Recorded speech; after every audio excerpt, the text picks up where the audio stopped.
Well, it's Sunday, so you know what that means. Welcome to episode 2 of Can We Fix It Sunday? We are sitting in my 91 Buick LeSabre, and I'm going to show you what we're going to fix today. I'm going to show you some stuff about this car today, since we don't talk about it a whole lot.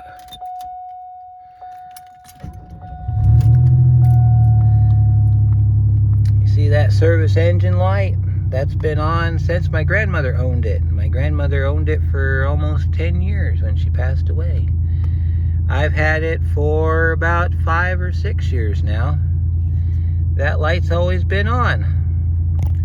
So today, I'm going to show you how we are going to end up trying to fix this car. Which, if it works out right, that light will go away forever, finally.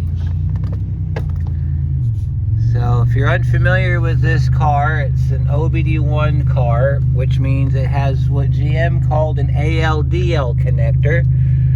And depending on the model and everything, that connector can be anywhere under the hood. It can be anywhere under the dashboard. The one on this car sits directly underneath the radio, right up behind the ashtray. It looks like your 16-pin connector you find on your OBD2 cars. So, unless you know what you're looking at, you couldn't tell the difference between that connector and an OBD2 connector. So, we got it over here in our shop. And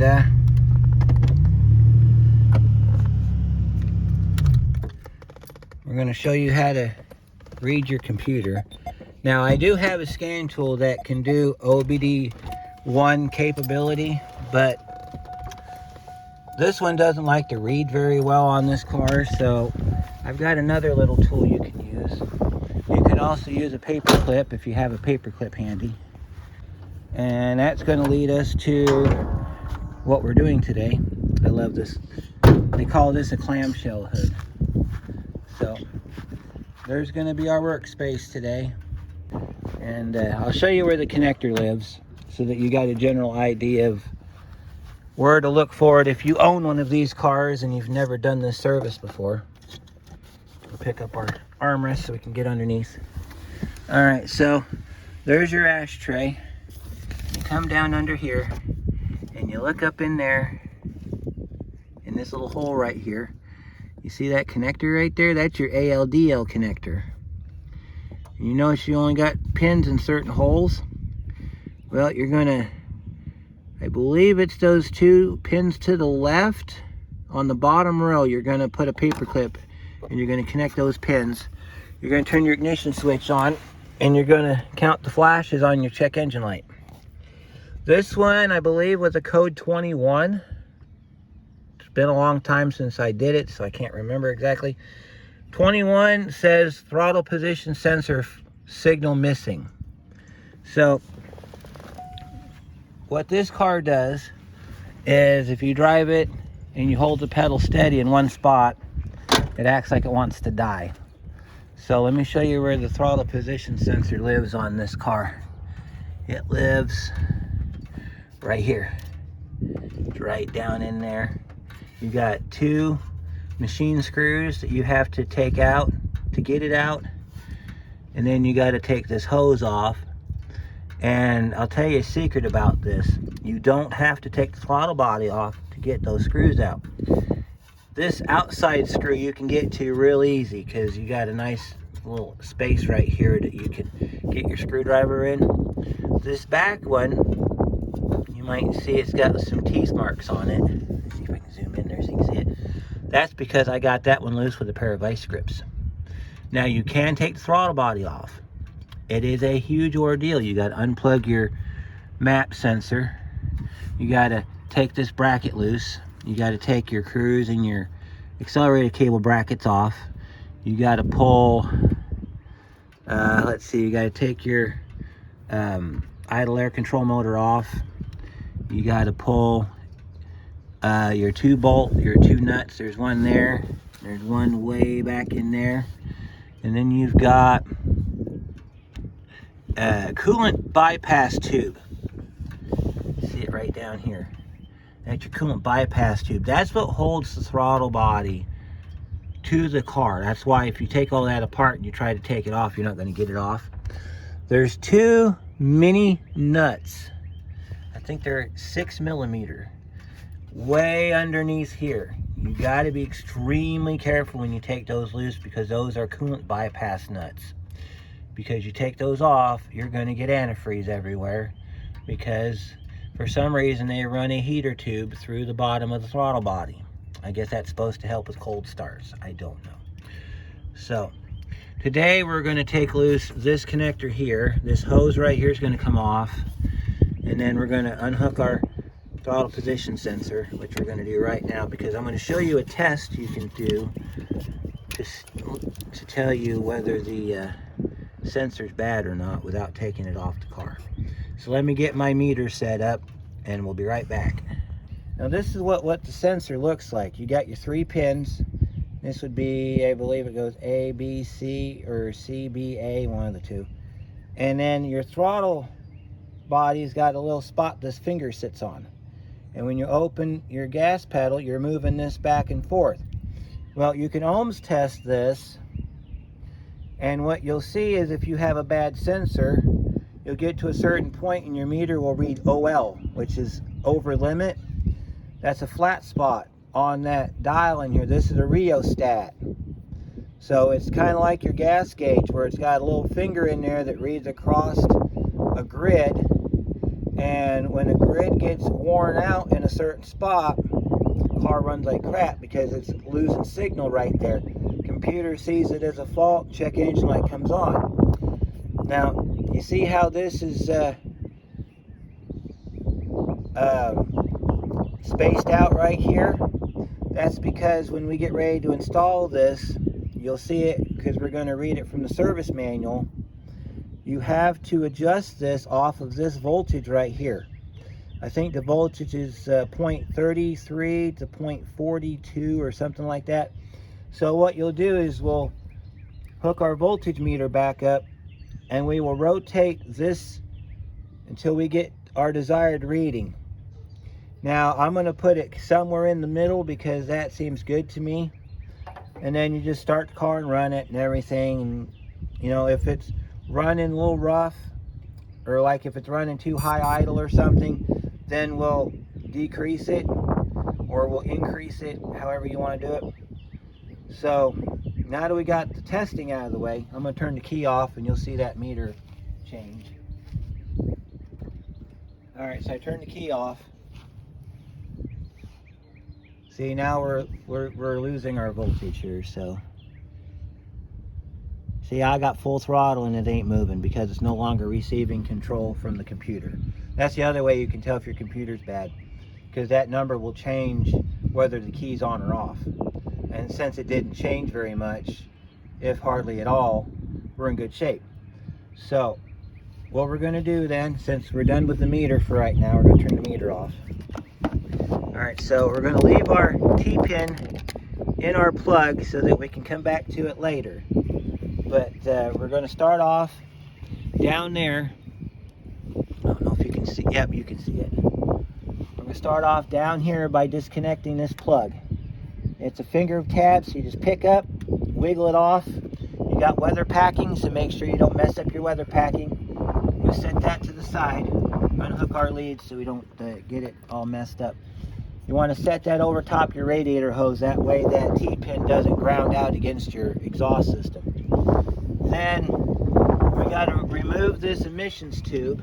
It should come right off since I've had this off recently. I had to go get a screwdriver.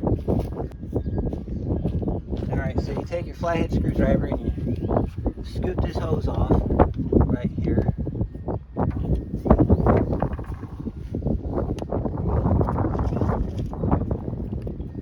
Come on. There we go. There it comes. It's just stubborn. You got to pull that tube off so that you can get to your hardware here. Now this tube goes to the other side of the engine. This is your front bank PCB hose. So just take that and shove it to the side there, best you can. given the circumstances. Now, let me show you those 2 screws again. A little bit better view this time. So, this is, oh, that's a great view right there. Those 2 screws have to come out. They're a combination flat Phillips head. So, they're in there pretty good. So what you're going to have to do is, if you don't want to take the throttle body off, you're going to have to use a pair of vice grips and break that back one loose. This front one usually comes loose with a flathead screwdriver. So let's grab our flathead screwdriver. I'm going to try to do this single-handed to show you how you go about doing this. So I apologize for the bumpy camera work today, but we're going to try to do this here. So we take our screwdriver, and I'm looking right through my camera here so I can show you how this goes together. You take your screwdriver, and you just, that top one there should come right loose. And you'll notice this has got a spacer on it too. You'll see the spacer in just a minute. See if I can get my screwdriver down in there. I might have to go get my Phillips to do this. I do remember it was one or the other. Yeah, see, there it goes. See that? And you just unscrew that one. That one back there you can get with a flathead after you've broken it loose with a pair of vice grips. And you don't have to put the vice grips on heavy duty either. Another thing too is if you have a stubby screwdriver or one of those angled screwdrivers. Alright, so there's a couple other ways you want to do that. You have your long screwdriver. You can use a short stubby screwdriver. This is my stubby flat. Then they make this 90-degree screwdriver here. I believe they call this a distributor screwdriver. I'm not 100% sure. But you can take this. Let me show you on this here how you would do this. So, how you would do that if you used one of these is you would probably take the Phillips end, since it's a multi-type deal, and you would just kind of just go in there and you would just kind of unscrew it like that. I'm going to try the stubby flat because I have better luck with those. You take your stubby flat, put it right up in that slot right there, and you just unscrew it. And if it gets stuck, like it is, I'll show you how you unstick it. You come over here to your toolbox, you get your vice grips, okay? And I'm going to show you how this works. This is set up from yesterday when I pulled that off the car it came from. You just want to grab the head of the bolt, or the screw, and you just want to grab that head just like that. And you just want to turn it. See, it's loose, it's moving. And then once you get it loose, pull your vice grips back, grab your stubby, get back under there, and there it goes. It just turned. Now a couple things, this has a lock washer on it. You probably can see it in this frame there. You can see the lock washer. So, a couple key things you want to know about this system. You have a adjustable spacer right here that has to go back on. You'll see it when I take this off the car. These screws, they're your basic machine screws, but you don't want to lose them. So when you get these loose, where you can spin them out by hand, have a magnet standing by, because you lose them down inside that, down in there, you're never getting them back. You'll have to tear this whole side apart just to get to it. Massive headache.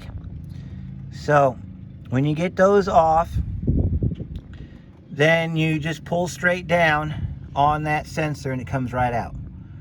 So I'm going to go ahead and take this sensor out, and then I'll show you all the pieces that goes to putting it back in. And then I'll show you how we calibrate this sensor, because it has to be calibrated. So I'll be right back. Okay, so I got the sensor off. You see which one is. This is the old one right here. This is our old one. And this is our new one right here. Same sensor.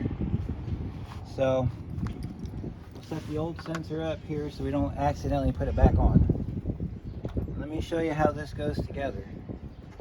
So you got your screw, it's got a flat washer. Let's see if I can get it in frame here. It's got a flat washer and then a lock washer on it. It goes inside of this U-shaped thing here. That bolts like this on your car. So you got your sensor in your car, and this is what it looks like. See that? That's what it looks like when you have your sensor in your car. Now see, this is adjustable, okay? So this is kind of like a lock right here. So what we got to do is now we have to install this back in the car, and this is where the magnet comes in handy, because these screws, you're in a very tight space, so these screws are going to be hard to get back in. Do them one at a time like you would anything else. And then I don't know if you can see the notch. Let me see if we can. I'm going to locate the notch real quick. Yep, you can see it. Let me show you the notch that finger sits on for the throttle position sensor, so that you get an idea of relevance here. All right, it's right there. That finger's right there. See, watch, I'll move the throttle. You see how that moves back and forth? Okay, so the flat on that arm on the throttle position sensor sits inside the flat of that. And then you got your two screws, one on there, one there. And so when you adjust that, you're going to put screws in to where they're almost tight, because this is going to be calibration stage. You're going to gently rotate. You're going to have to watch your meter. We'll do that in a minute. Let me get the sensor on, and then I'll show you how to calibrate it. Okay, that back screw is a pain in the butt to get in there, but we got our new sensor on. We got it plugged in. We got our T-pin hooked up for our calibration test. When you put these screws in, get them into where they're got enough to where you can rotate this back and forth, because see, we can turn this. Just make sure it's not incredibly loose. Once you get your calibration, you want to tighten this front screw up to hold it in place, and then you can get to the back screw. It's easier to do it that way. So let me show you what we're doing here, because we've got the Buick service manual out today. So service manual says to adjust. It says we have to have a Tech 1, but we don't. So in the event that you don't have a Tech 1, your regular meter will do just fine. All right, by the way, that's the diagram of your throttle body right there. You got your mass airflow sensor here. Then you got your idle air control motor here. That's on the bottom in the front, because that's that big box that we unhooked when we started. And then that's the part we just changed. They call this a coolant cavity, which is interesting. All right, so to adjust this, it says monitor TPS voltage with a Tech 1. Well, we're going to use a voltmeter, so we're going to do it that way. With ignition on, adjust TPS to obtain between 0.33 and 0.46 volts with throttle valve closed. Tighten screws and recheck reading to ensure adjustment has not changed. So we're going to go about 0.40. If we can get 0.40, I'm going to call that a win. So let's put our stuff back on our book here. We'll go back over here, get our meter plugged back in. Okay, if you want to double check and make sure you got the right wire, I got that hooked into the gray wire on there. Key is off. If it's 5 volt reference, you're going to get a 5 volt reading. And I had to switch my meters because the other meter is different. So I'm going to turn the key on. There's your 5 volt reference. So the gray wire, which is this one over here, that's your 5 volt reference. So when you calibrate this, you got to get it off the blue wire in the middle. So let me turn the key off.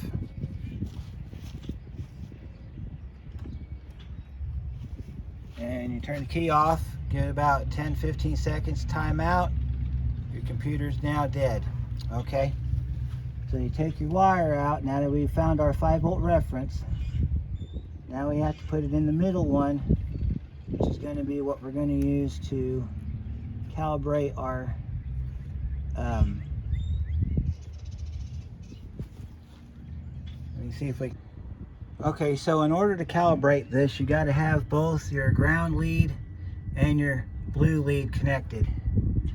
That is what you should see. Ignore that number. Ignore that number. If I move this, I'll move it just for you guys so you can see. Moving the sending unit, or the sensor, you see how that number changes? You just gotta barely touch it. Just barely touch it. We want 0.4. And I touched it too much. 39.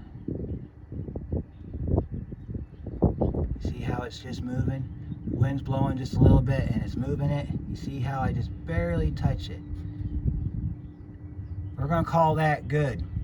So the next thing I need to do is tighten my bolts up and make sure that that doesn't move. I'll bring you over here, so I'll bring my meter over to you guys so you can see it. So you can keep an eye on it while I tighten up the screws. If that number moves, that's going to be bad, because then I have to recalibrate this again. So now, like I said earlier, we're going to tighten up the front screw.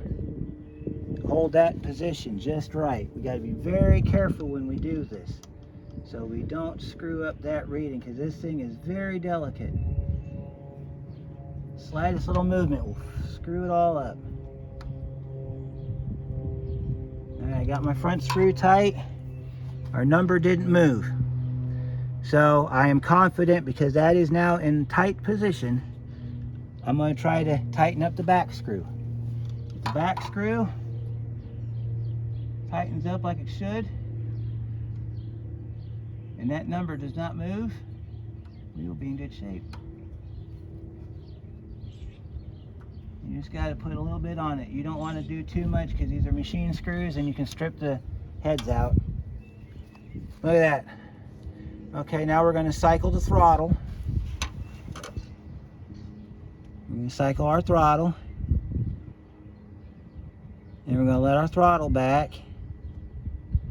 And it should come back to 0.409. Maybe. And cycle it again. We'll drop it real quick. There it is. We are calibrated. So, before we continue, I'm going to go ahead and clean out my mass airflow sensor with some mass airflow sensor cleaner. Then I'm going to put the snorkel or the air box back together. We're going to start it up and see if our check engine light goes away. Okay, so there's our light. It's still on. So can we say that we fixed it? Partially. We can say we fixed it. Let me show you what we found here. I'm finally able to get my scan tool to read this computer, but I had to put it in as a 90. So let me show you why I can say we kind of fixed it. Well, mainly because the stumble that I had is gone. So in that regard, I'm going to call this a win. Let me show you why the light's still on. Yeah, you're reading it right. 13 codes. Okay, code 41, cam sensor failure. That is not possible, because I replaced the cam sensor. It's brand new. So the electronic spark timing circuit open or shorted to ground during engine run. That could be an issue. So let's go to the next code. 21, throttle position sensor voltage high. Well, we know that's wrong because we just changed it. Now it's saying it's low. We changed it, so both those codes are invalid. 23, manifold air temperature or intake air temperature low temperature. Throttle position sensor error, intake air temperature sensor low. Well, that could be because the intake air temperature sensor lives in the air box. That could be possible. And then you come down here. Now it's telling me my vehicle speed sensor has a short or the new park or neutral switch circuit problem. We can test that. I'm going to show you how we test that. We're going to put our foot on the brake, put the car in reverse, and see if it starts. Does not start. Okay, we'll put it in drive. Will not start. Put it in neutral. Starts. So we know that's not the problem. Okay, so we know that's not the problem. Sensor works fine. And then we have another manifold air temperature sensor. So it's basically saying the map sensor is bad, but it's not, because we just cleaned it and we've never had a problem with it. ECM computer circuit fault or AC pressure circuit fault or low AC refrigerant charge. Well, this is R12, so it's not been charged in forever, so I'm going to call it that last one where it's air conditioning refrigerant charge low. So let's see, 32. Now see, here's the other thing. These codes are out of order. So that tells me that there's a problem with the computer, because these codes would be in order. All right, so we got 32, manifold air pressure, map sensor fault, EGR valve, diagnostic switch closed, or vacuum regulator valve. Okay. So basically it's telling me an EGR problem. 33, there's the map sensor again. We don't have a misfire, so we're fine there. Another map sensor code. Idle air control motor problems. We don't have an idle air control motor problem, because if we did, the car wouldn't idle. Idle's fine. 26. Now see, here's something that we need to pay attention to. Quad driver module or quad driver number 1 error. Okay, the quad driver module, I believe, is part of the computer. So that means we could have a bad computer. 43, electronic spark timing circuit problem. This is a knock sensor. So to fix this, we have to change the knock sensor. And I think it lives on the back bank down near the manifold, the exhaust manifold. I'm not 100% sure. So what do we do next? We've got codes. They're not in order. They're random. Basically, you have to change every sensor in the car in order to get it fixed. So we could pull the light bulb out of the dashboard. Then you get it looking like that. We could change the computer and see if the codes are still there. If we change the computer and the codes are still there after we change the computer, then we know that the sensors are legitimately bad. And then we can knock them out one by one in separate Buick videos over a period of time. So leave me your thoughts down in the comments of how we should proceed. And then we'll take it from there. But I'm going to call this week, did we fix it? Marginally, yes. We can't call it 100% because the goal was to get the light to go out. But we did resolve a problem that I did have where I had a dead spot in my sensor. Car starts up fine. See, check this out. Starts just fine, runs fine. So, being that that's all done, we're on to the next one. We'll see you next weekend.